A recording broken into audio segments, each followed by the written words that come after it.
Welcome to the Great Detectives of Old Time Radio. From Boise, Idaho, this is your host, Adam Graham. If you have a comment, email it to me, box13@greatdetectives.net. Follow us on Twitter at Radio Detectives and become one of our friends on Facebook, facebook.com/Radio Detectives. Well, our listener support campaign continues. I do want to thank all listeners who supported the show. I do want to encourage you to support the show at support.greatdetectives.net. For all donations of $7 or more, we'll send access to our premium site. And with a donation of $20 or more, I'll send along a copy of one of a choice of several ebooks, including All I Needed to Know I Learned from Columbo, Tales of the Dim Night, or Fly Another Day, as well as an additional thank you gift. At the $20 level, I'll happily send a copy of All I Needed to Know I Learned from Dragnet. And at the $100 level, we'll send the George Sanders Saint movie collection, which features George Sanders in 5 Saint films. And that's for listeners in the U.S. and Canada. Full details are available at support.greatdetectives.net. You can also mail in a donation to P.O. Box 15913, Boise, Idaho 83715. Be sure to make checks payable to Adam Graham, not to any organization name, and also be sure to include your email address for any electronic items you'd like to receive as thank you gifts, and your mailing address for any physical items. Well, now it's time to get into today's episode of The Saint. Simon Templar returned to the air, played once again by Vincent Price, after a 4-week hiatus following Barry Sullivan's 2 weeks. The original date of today's program is October 29th of 1950, and the title, It's No Use.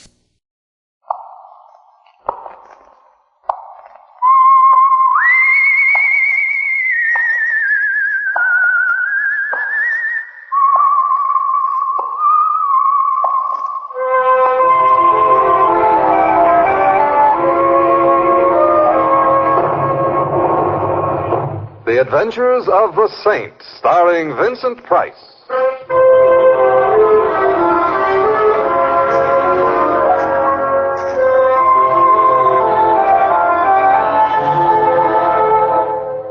The Saint, based on characters created by Leslie Charteris and known to millions from books, magazines, and motion pictures. The Robin Hood of modern crime now comes transcribed to radio, starring Hollywood's brilliant and talented actor Vincent Price as The Saint.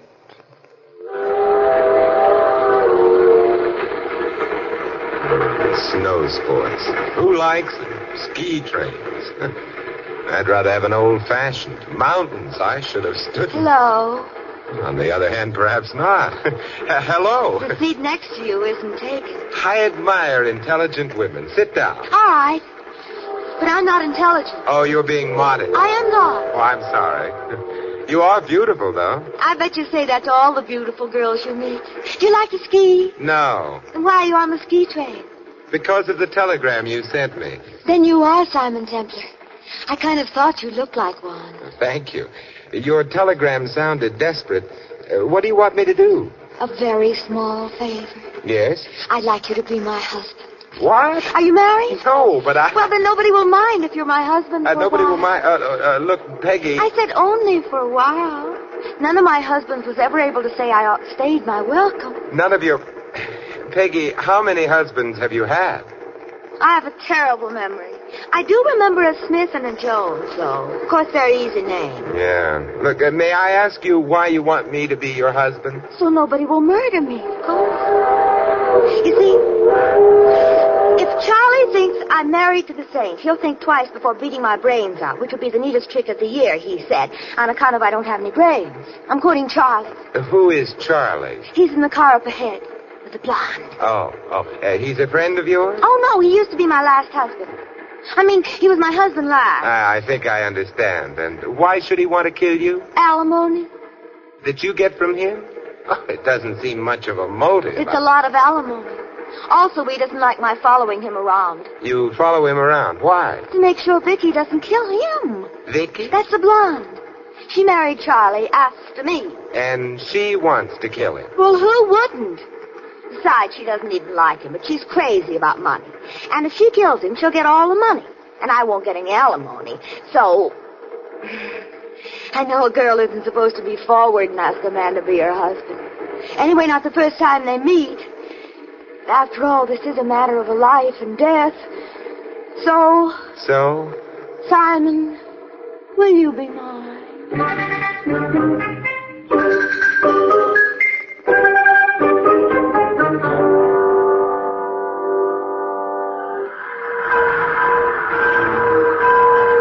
Here's Snow Valley.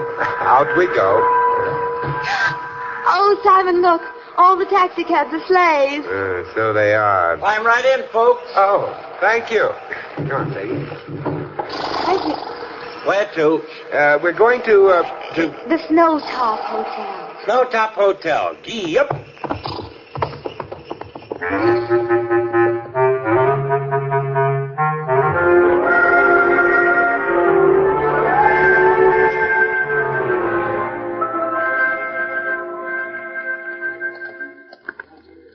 It's a nice lobby. I'd better go register. Register? Look, Peggy, let's pretend we're not married. I mean, let's not pretend we're married to the hotel clerk. I'd never marry a hotel clerk. Peggy, I didn't mean... never mind. Charlie and Vicky must have gone upstairs already. You think they were on a honeymoon? Don't finish that sentence. I'm going to register. I'll get separate rooms for us. Oh, but Simon, is that friendly? It's practical. Excuse me, Peggy.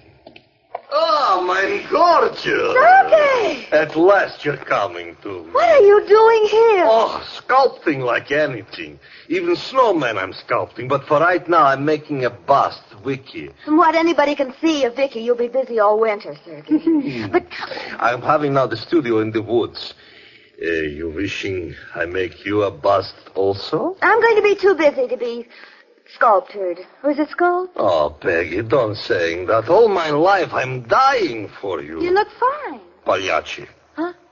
Ridi, pagliacci. You know, laughing, clown, laughing, that's all. Oh, well, I'll think about it. What's to think, Peggy? It's necessary to live. Look, Sergei, I'm married again. Ah, No, his name is Simon. I don't mind the husbands. The husbands might be minding you. Oh, mine beautiful. What I'm doing with mine chisel is not the business of any... Charlie doesn't mind your sculpturing, making a bust of Vicky? No. She's not so beautiful like you. Also, I'm not admiring this Charlie. Oh, Vicky! Vicky's calling you. I go, but mine heart stays with you. You better not leave it here. Somebody might step on it. Oh. Peggy, who on earth was that? Oh, that was Sergei Popov, Simon. I don't believe it. Well, it happens in Bulgaria all the time. That's where he comes from. He's got a studio out in the woods, and he's making a bust of Vicky. He tries to do that with all of Charlie's wives. I never heard of him before. Oh, you must have. He's a very famous chiseler. Peggy, I've got us a couple of rooms. Yours is 218. We can pretend we're married for your husband's former benefit. The clerk will show you up to your room in a minute. What are you going to do? I'm going to find the bar and drink myself to death.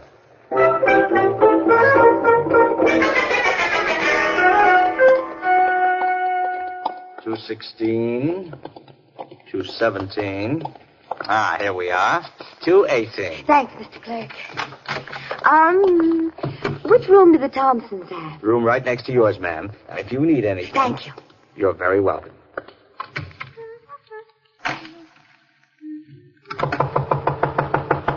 Coming, Simon. Simon, where are you? Hiding behind the door?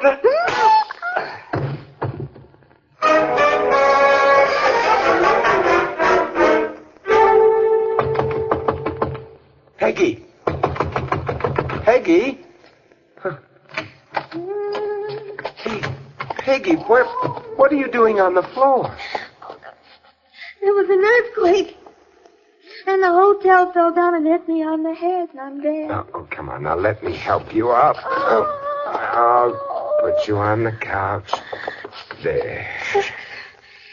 And now you can go right back and get my head. You left it on the floor. Your head's where it belongs. Seems to be a little too much of it, though. It's where the hotel hit me. Oh, but this isn't the earthquake season. What happened? Well, somebody knocked at the door just after I got here. That would be about an hour ago. Go on. I stuck my head out and... boom! Who boomed you? I didn't see him. Do you want to boom him back? I might enjoy it, but... Peggy, do you have anything worth stealing? Simon, you can believe me. Who steals my purse steals trash. Besides, your purse wasn't stolen. It's right here on the table. Strange. I'm hungry, Simon. I think getting hit on the head's good for my appetite. It may not be good for your head, especially if the next time you get hit a little harder.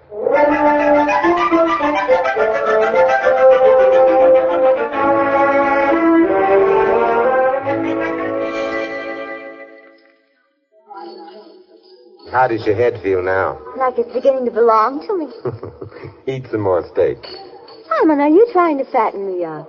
Of course not. Because Popoff, he's a sculptor, you know. Yeah. Well, he's crazy about my figure. So am I. And he isn't even married to me. Look, neither am I. But you don't have to shout. Even though I did throw myself at your head, it doesn't mean I have to have a figure like a flower. I didn't say... Good evening. Good evening.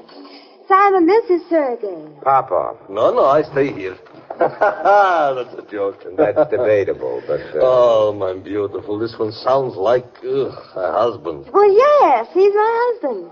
His name is Simon. He's her husband. No, don't apologizing. Also, it's not necessary standing up. I'm being courteous, and I'm not inviting you to sit down. This is a way to treat great sculpture like myself? I, who are the Michelangelo of right now? There's one thing you unquestionably have in common with Michelangelo. My genius? Your fingernails. They're dirty. I am insulted. Also, I see Vicky is coming in. Vicky? Oh, Vicky. Yes, so she is. Where's her husband? He doesn't come in week. Oh, why not? Who cares? Maybe perhaps he's suffering from dyspeptic.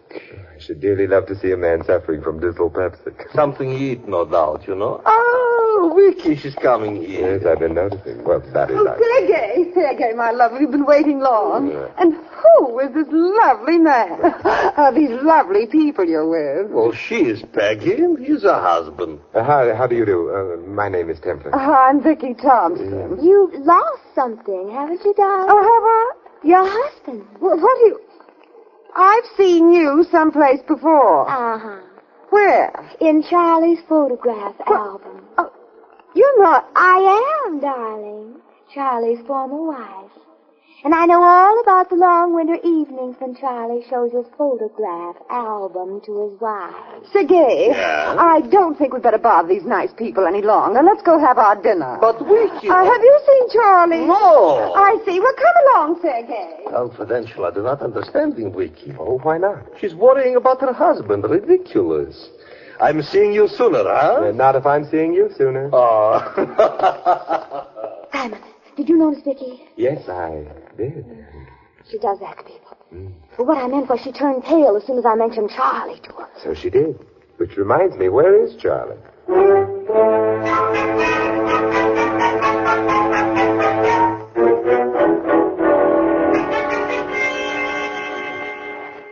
Oh, it's so pretty out here. Very high-type snow. Of course, none of my former husbands ever took me for a walk on our honeymoon, but I don't mind. Good. It's funny Charlie didn't show up all through dinner. Simon, Yeah? would you mind not discussing other people? Let's discuss us. Well, hey. Huh? What happened to that snowman? Snowman. Oh, he must have melted. He was right there on the side of the road. He didn't melt, Peggy, because it gets colder, not warmer in the I nighttime. wouldn't say that. Peggy, be still. Look, the snow is completely flat where the snowman was, and sleigh marks right next to the spot. I'm cold, Simon. Why are you more interested in that snowman than you are in me? Thought he had a kind face. Come on, Peggy, let's go back to the hotel and get warm.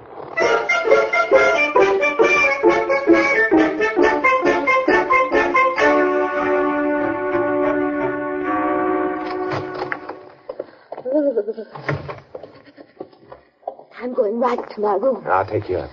Oh, Simon. I want to make sure nobody hits you on the head again. Oh. Yeah, but before I do, I'm a little worried about Charlie. Perhaps... clerk, Yes, sir. have you seen Mr. Thompson around? Mr. Thompson? Oh, yes. Oh, no. Oh, yes, oh, no, what? I was merely remarking that I know who Mr. Thompson is, and I have not seen him around. As a matter of fact, Mrs. Thompson was asking about him, too. Oh, I see. Thank you. Miss Dodd, What is? things seem to be disappearing around here. The snowman, Charlie Thompson. Peggy, we're not going upstairs. We're going out again to look for... Charlie? No, the snowman.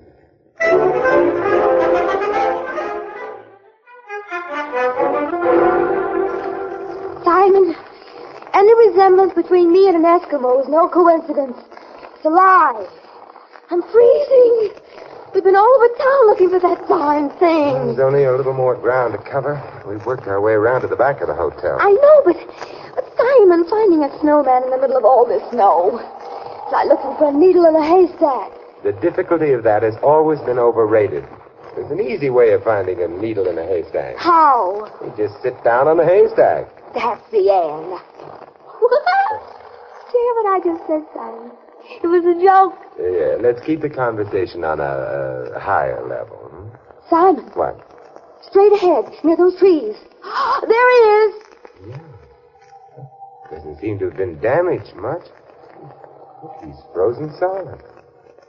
We're about 100 yards from the hotel. And we should have a wood pile here, which is just what we need, some nice dry wood. I need a nice hot bath. What good is wood? It burns. I'm going to build a fire. Oh, I appreciate your worrying about me, Simon, but it'll be even warmer in the hotel. I'm not building the fire for warmth. I'm building it because I want to give that snowman a hot foot.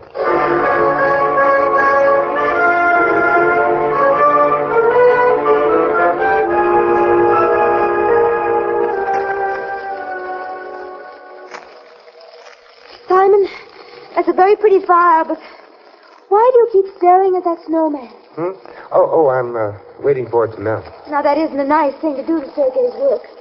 He's begun to melt already. Oh, Simon. Yeah, now we know why the snowman was moved, don't we? That's Charlie. He was in the snowman. Oh, Simon, is he dead? Yeah, he's very dead. Somebody beat his head in.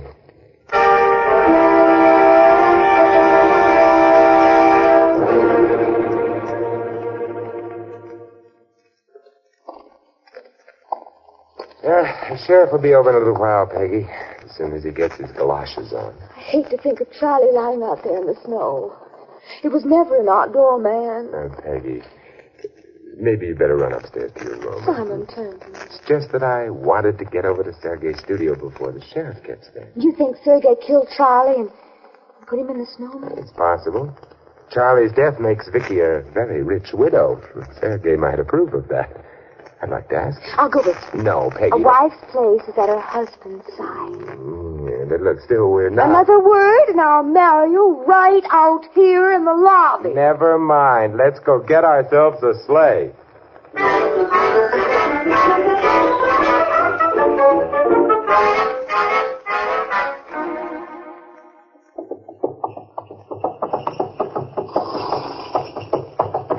This here is the studio, folks. Oh. Peggy, why don't you stay out here in the sleigh?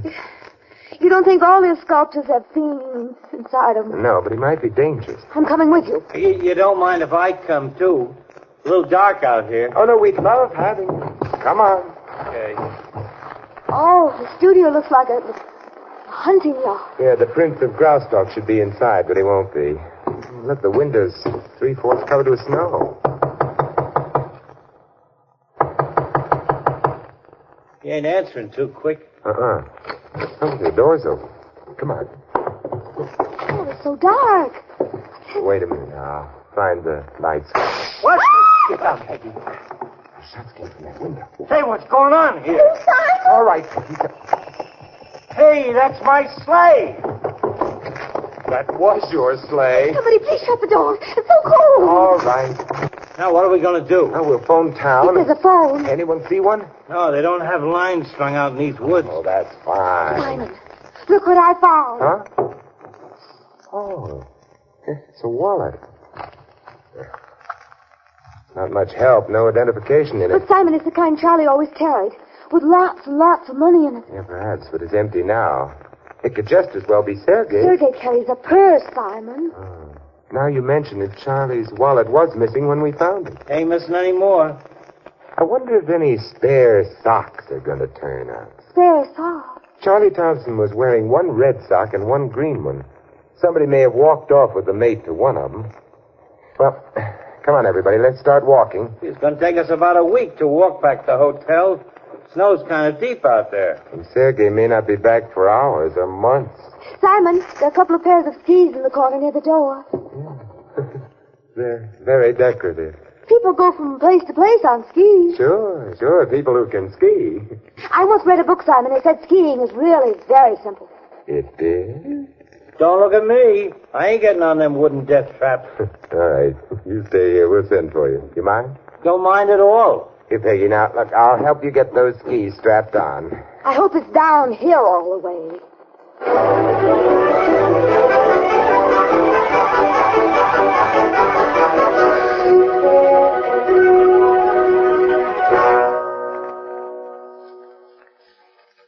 Simon, you're such a liar. You ski beautifully.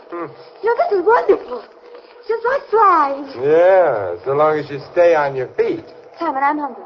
Hungry? Well, when we get back to town. And you know what I'd like? What? A salami sandwich. Peggy, people get shot for jokes like that. I'll take it back if you have to be Get so down, mean. get down.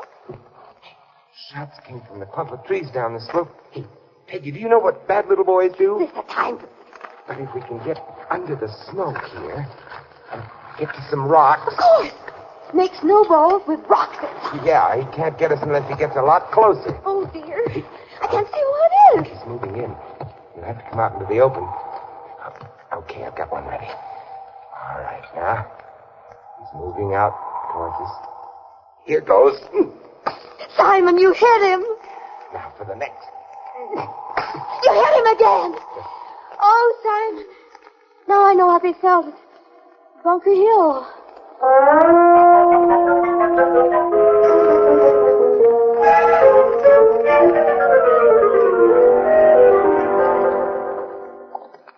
Gosh, I'm so glad to get back to the hotel. Oh, Mr. Templar. Oh, yeah? The sheriff said he wanted to see you as soon as you came in. He's in the manager's office, to your left. Thank you. Would you send someone out to Mr. Popoff's studio? We've left a sleigh driver standing there. I'll take care of it, sir. Thanks. Simon, do you know who killed Charlie and shot us? Well, I'm not sure, but I think it isn't going to take much longer to find out. Come in. Oh, hello, Sheriff. I'm Simon Templar. I know, Mr. Templar. The same. This is a great pleasure. Thank you. And this is Peggy Smith, Jones, and so forth. Glad to meet you. My name's Hudson. Got statement from Mrs. Thompson and the sculptor fella, Mr. Templar. I thought you might have something to add. Yes, I have. It might be better if you got them in here, though, and we cleaned up the whole thing at once. Oh, they're right in the next room. Hold on. Would you mind stepping in here, folks? Oh, I am disgusting. Is this the way to spend the I'm going to see a lawyer, maybe several lawyers. Mrs. Thompson. Yes? When your husband arrived at the hotel, what was the first thing he did? Well, he said he was going to take a shower. I left him upstairs. I see. Excuse me a minute. Desk? Oh, clerk, will you get me a sprig of holly with berries on it? I noticed a florist shop in the lobby. No, I know it isn't Christmas yet. No, it's not for a gag. It's for a noose.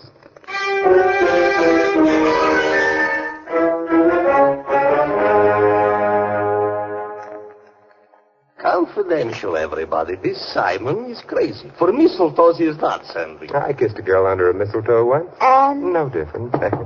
Oh, come in. Here you are, Mr. Templar. Oh, thank you. Would you please hand me that vase on the table? Sir. Thank you again. A very nice sprig of... the berries are green. Now, why? Well, Just a minute, Peggy. Look, clerk, when a man wants a sprig of holly with berries, he wants red berries. Now, you go right out and get me what I want. I'm sorry about the berries being green. I guess they aren't ripe yet. I'll go right now. Oh, no, excuse my vase. Oh, Simon, You broke the ball. He is also breaking the head of Clerky. Mr. Templar, why did you... I just wanted to make sure he wouldn't try playing games with his gun, Sheriff. Gun? Well, Yes, Peggy, the one he tried to kill us with. but if he was the one who... Then he must have been the one who... Who killed Thompson? He is. But why? Now, what reason would he have to kill Charlie? I think he'll tell us in a minute. Oh. Seems to be with us again. What? Good evening. I hope you slept well. Now, listen, you. You listen. Sit down. Thank you, Sheriff. Charlie Thompson was killed in his shower. Then he was dressed, dragged out of the hotel, and planted inside the snowman. That's why you moved the snowman, wasn't it?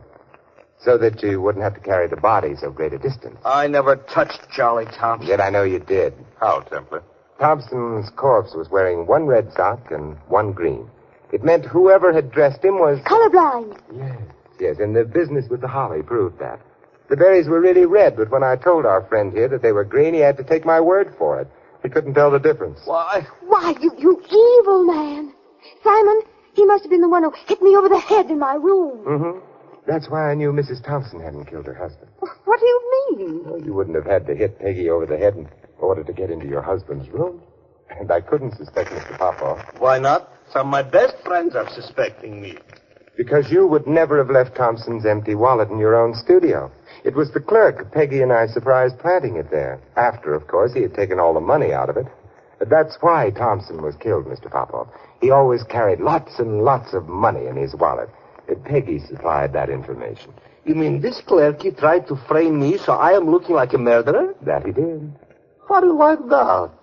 A man who tried to chisel on a chiseler?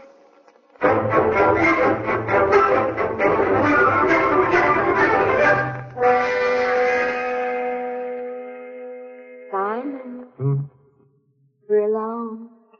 Oh, there we are. Simon, did you know that some people pronounce skis she's? There must be a moral in that someplace. Or an immoral. Simon, we're not really married, but you could kiss me. Nice, Simon? Very nice.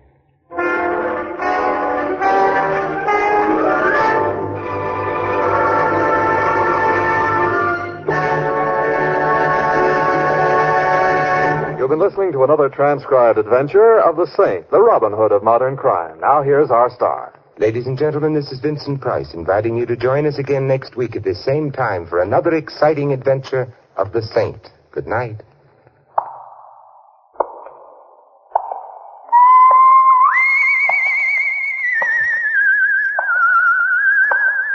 Tonight's script was written by Louis Vittes. This is NBC, the National Broadcasting Company.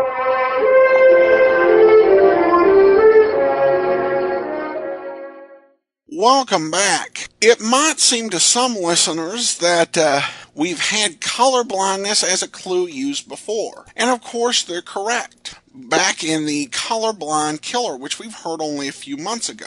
But keep in mind that at the time of the airing of today's episode, it had been more than 3 years since the Colorblind Killer aired and over another network.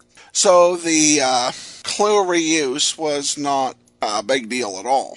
I like this one, a lot of very clever and witty wordplay. And Vincent Price clearly back after 6 weeks absence and not missing a beat at all. So outstanding to have Vincent Price back. For listener comments, we have this from Bobby Lee, who says, I liked Barry as Simon. Well, he was definitely a fine actor. Thanks so much for your comment, Bobby. And that'll actually be it for today. We will be back tomorrow with Crime and Peter Chambers. And then join us again next Monday for another episode of The Saint. And remember to support our listener support campaign, support.greatdetectives.net. Among the thank you gifts available, at a $50 level for U.S. and Canadian listeners, I will send you 2 Michael Shane paperback novels. Now, it is important that if you do want those novels to include the physical address that you'd like me to send them to, email them to me with a donation, and I'll get 2 of those off to you. They're paperback novels from the 1950s and 60s. Full list of available items at support.greatdetectives.net. Send your comments to box13@greatdetectives.net. Follow us on Twitter at Radio Detectives, and join one of our nearly